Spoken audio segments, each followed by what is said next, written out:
એટલે ડિસિશન જ્યારે પણ લઈએ ત્યારે હંમેશા યાદ રાખવાનું કે ડિસિશન કોના બેઝ પર લઈએ છીએ, કોના ઇન્ફ્લુઅન્સમાં, કોના પ્રભાવમાં લઈએ છીએ, સુરુચિ કે સુનીતિ.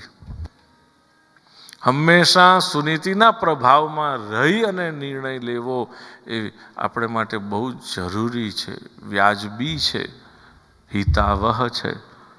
પણ સુરુચિના પ્રભાવમાં રહી અને નિર્ણય કરવો આપણે માટે નુકસાન કરતા છે.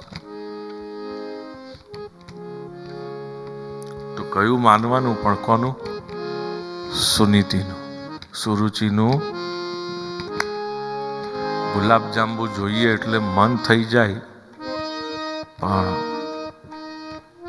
આપણને આપણા મનને કહેતા આવડવું જોઈએ બેસ્ટ છે ને મને. પછી સોયા મારે જ ખાવાના ને.